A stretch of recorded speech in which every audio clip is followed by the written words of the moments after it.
You're going to spend thousands and thousands of hours learning over the course of your life. And what's crazy is that despite all that time in the classroom, learning languages, music, whatever it might be, you might be learning in one of the slowest ways possible. Not because your teachers didn't have good intentions, but because they did not know how to teach you to optimize that learning experience. The good news is this. There are ways, principles that you can apply to everything from martial arts to business that are going to help you lap the competition. You can learn much faster than you are. So right now, think of something in your life, one thing that you are trying to progress in. Apply these 5 tips and watch as you just go crazy fast through the learning curve. First thing is this. Measure a smaller unit of success. And to illustrate this point, think of 2 salesmen making outbound sales calls. First salesman, he wants to measure whether he's successful in that call, he makes the sale, or whether he isn't, he doesn't make the sale. Good thing to measure. Second salesman says, yes, I want to know those things, but I'm going to go smaller. I want to know first milestone, is the person staying on the phone with me for 10 seconds? Second milestone, did I finish my entire 30-second pitch? After that, did they ask me a buying question within the first 2 minutes? And so on all the way through to the close. Goes without saying, this guy over here who has smaller milestones is going to do better because he can diagnose where he's going wrong. This guy only knows things are generally going good or they're not. He has got no data, no analytics. This guy, on the other hand, can say, my first 10 seconds are great, my first 30 seconds are great, but I'm missing something after that that isn't going the way I need it to. And this one became very clear to me. I've been practicing jiu-jitsu lately. And in class, there's a lot of these complex submissions. And I saw myself feeling like, okay, if I'm doing well, that means I get the submission. If I'm not doing well, I'm not getting the submission. But I spent a lot of time not getting the submission. What has gone better for me is rather than say, you know what, forget the submission, I need a smaller step, which is going to be, can I break this guy's posture, right? Can I grab his wrist, pull it off my chest, and pull him to me? Yes or no, crap, I'm not doing that thing right. Okay, what am I doing wrong? Fix the wrist, okay, I've got that piece, next step. When you deconstruct things in this way, that's what Tim Ferriss calls it, you can chunk all these little lessons together. And that makes the learning process at the end. You just reassemble these pieces and you will fly through the learning curve. So that's the first tip. Second tip is this. When you're thinking of this thing, pick only one thing at a time. And I see this all the time, right? People ask me about the channel. They come in and they say, Charlie, I've watched all of your videos. I've seen them twice, seen a ton of improvement, but I'm kind of hitting a plateau. What do I do? And I never tell them, go ahead, watch a third time all 60 videos. That's not the right thing to do. The right thing is to pick the one video that had the tip that could be best for you, because you know your own self, right? Pick the thing that's going to be best for you and apply that until it becomes an unthinking habit. When we teach our programs, we've done a ton of different ways. We've done weekend boot camps, we've done group classes, we've done one-on-one Skype coaching.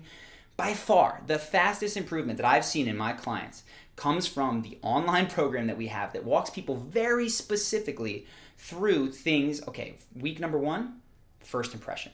Week number 2, we've got the first impression, we're gonna move to confidence. Week number 3, conversation, going chronologically. And then within that first week, it's eye contact, tonality. Each day has just one thing that they're going to focus on. And what this enables you to do or someone to do in any area is that you get to focus on that thing without having your mind just be flooded with, I gotta do this, and then I gotta remember how to finish the submission. You get to focus on one thing, make that a habit, and then move along. So that's the second tip. Third tip. People get this one wrong, I think, from college, and it's that if you have a set amount of time to dedicate to any sort of learning endeavor, you are much better off spending that time a little bit every day than you are in one batched process. There's some things in life that do better in batching. Learning is not one of them because learning comes from repetition, right? I see people in college, they go, but wait a second, I crammed for my last test. I did fine, 8 hours straight, I studied. Yes, but how much did you remember 3 days later? If you're trying to build a skill, you're trying to rewire your brain, create new neural pathways. Say you're playing the piano. If you sit down for 3 hours and play, and then come back a week later, you're not going to have it.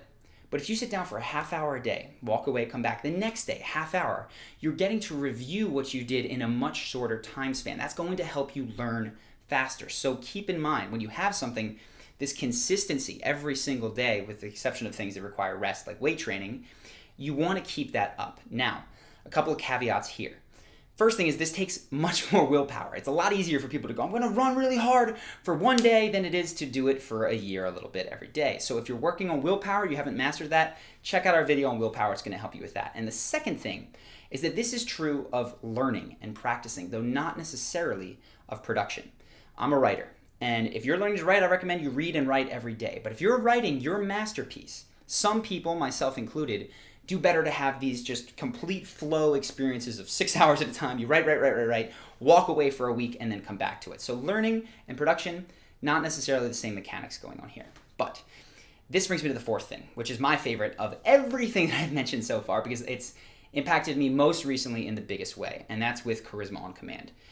When we started this, I was doing it wrong. This business is actually about 3 years old. I had a blog, which I still do, and I was writing articles in that all the time. And I'd write an article, get a couple of subscribers, write an article, a couple of subscribers, but the growth rate was very, very linear. It wasn't going very quickly. And about 6-7 months ago, I was talking to Ben, my co-founder, and we said we need to mix stuff up. We got to try something different because we can't do this tortoise thing forever. So we said, okay, we're going to do LinkedIn, we're going to do Facebook, we're going to do Pinterest, we're going to get an Instagram, which I don't even know how we would possibly do that for Charisma on Command, and we're going to do YouTube. And if you'd asked me then which one was going to take it off, I thought LinkedIn. But surprise, surprise, YouTube exploded, right? We went from 8,000 subscribers to about 300,000 today in just 6-7 months. Point is, you do not know which vehicle is going to take you there. Everyone tells you, get a mentor, get a method, get a teacher. True. But when you're first starting, pick a bunch of different mentors. Pick a bunch of different methods. Good news is, introductory class for a lot of people is discounted or free. So when you're starting, say, improv comedy, go to a bunch of different clubs. Find the one that works for you. Once you find the one that is making you grow the fastest, that you like the most, double down on that. And that's what we've done with YouTube. For the last several months, all my energy's gone into YouTube. But then something happens, which always will happen, is you'll start to plateau. Now, our biggest growth month for this channel was probably a month or two ago. And since then, things have kind of leveled off, which tells me that yes, this is still a worthy investment of my time, but something needs to be tweaked. Something needs to change. Maybe I need a different style of video. Maybe now that the business is at a different spot, I invest in ads that I would hate to bombard you with before every video, but maybe we need ads on the YouTube channel. Maybe we need to find mainstream coverage. Maybe we need to take our book and get a book deal, which, by the way, shameless plug, if you have an agent friend or know someone that does self-improvement nonfiction, please email me, Charlie@charismaoncommand, because that's one of the angles that we're looking at to take us to that next exponential growth level. But the point is this: at the beginning of any endeavor, mix it up. Get a bunch of different teachers, a bunch of different methods. When you find one that works, shut all the rest out. Stick with it while that growth is going crazy. And then when it starts to level off, you go back to that, okay, something new. I'm in a new stage. I need a new teacher. That is going to help you grow extremely quickly. Fifth thing, this is, again, one of the more important ones for me, is debriefing. And I've been thinking a lot about jiu-jitsu lately. That's kind of what inspired this video. But I see things, people have a lot of pride. And when they lose, they want to act like I got it. I knew that I shouldn't have done that. The truth is, I have no idea what I should and shouldn't do. I'm getting out there, I'm getting beat all the time. But whenever I get beat and I don't know what happened, I say, hey man, can you show me what you just did there? He'll walk me through it. Yeah, you did this, that. Okay, how do I avoid that next time? And he'll say, well, you had your arm really far extended. When you're doing that, you want to keep your arms in tight. And I say, okay, great. Next time I do it, I don't make that same mistake. So in this way, I'm limiting the mistakes I make rather than repeating them over and over and over again, which is what most people do. I make them once.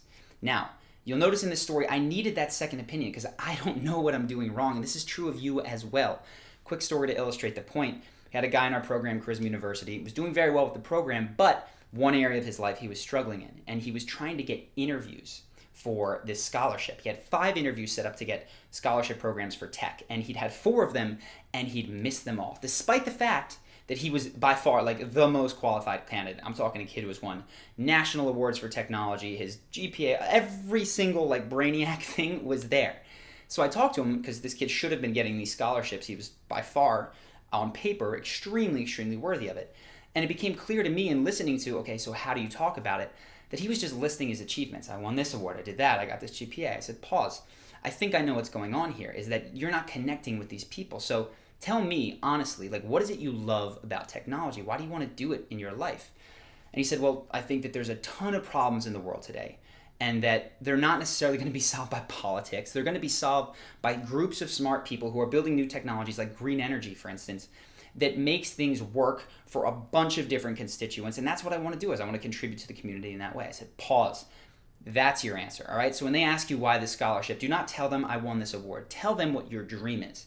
So we worked on that. He goes back for his final scholarship opportunity. And of course, because they can see his resume and then hear his story, those things together, he blows it away and he gets the scholarship. So for you, you're going to need, when you're screwing up, probably a second pair of eyes on you. And if you don't know who to ask, you don't want to ask the wrong person, check out a video. It's called How to Spot Dangerous Advice. It's going to help you find the right mentor for the situation that you are in. But I have hoped that you found these 5 tips helpful. Take them. Think of that one thing that you had in your head at the beginning of this video and apply this to it. You're going to see that you start learning so much faster. People are going to go, well, you're just a natural, you're just stronger, you're just whatever it is.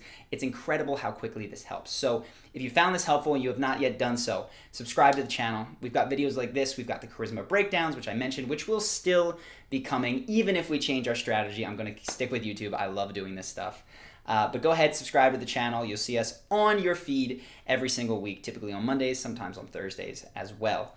If you haven't ever done so, go ahead, write in the comments. Let me know what kind of questions you guys have. That helps these videos. That helps the charisma breakdowns. I will tell you, the one you suggested that I'm still working on and should have next week is on Muhammad Ali. So that should be coming up. I can't promise it on Monday, but I'm very much thinking it will come Monday.